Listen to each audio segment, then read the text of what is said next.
নমস্কার বন্ধুরা, সবাইকে স্বাগত জানিয়ে আজকে আমি ভিডিও শুরু করছি। আজ আমি বানাবো চিড়ার পোলাও। প্রথমে দেখুন, চিড়াটাকে ভালো করে ধুয়ে 1 মিনিট মতো ভিজিয়ে রেখে দিয়েছিলাম, দিয়ে জল ছেঁকে নিয়েছি। আর এদিকে নিয়েছি আমি পেঁয়াজ কুচোনো, আলু কুচোনো, গাজর কুচোনো, কেরিয়া পাতা, ক্যাপসিকাম কুচোনো, কাঁচা লঙ্কা কুচোনো। আর এদিকে চীনাবাদাম ভেজে নিয়েছি আগে থেকে, ভেজে আমি খোসাকে ছাড়িয়ে নিয়েছি, নারকেল কুচোনো আর কিশমিশ। কীভাবে বানাবো আপনারা প্রথম থেকে শেষ অবধি ভিডিওটা দেখতে থাকুন। কড়ার মধ্যে আমি সাদা তেল দিয়ে দেব।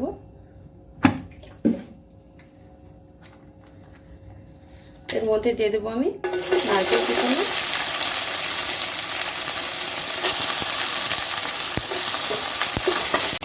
নারকেল কুচোনোটাকে হালকা করে ভেজে নিয়েছি। এবারে দিয়ে দেবো আমি কেটে রাখা আলু আর গাজর।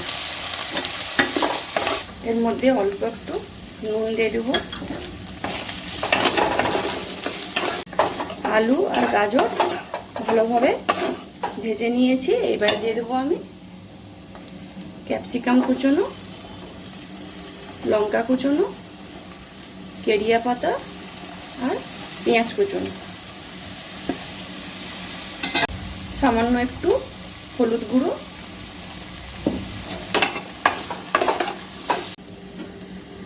5 মিনিট ভালো করে সবজিগুলো আরও আমি লাল লাল করে সব ভেজে নিয়েছি। এবারে আমি চিড়েগুলো সব দিয়ে দেব।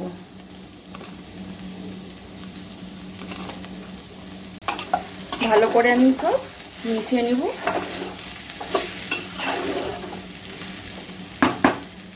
এর মধ্যে দিয়ে দেবো আমি কিশমিশ আর চীনাবাদাম। অল্প আমি একটু নুন দিব আর 2 চামচ মতো চিনি দিব।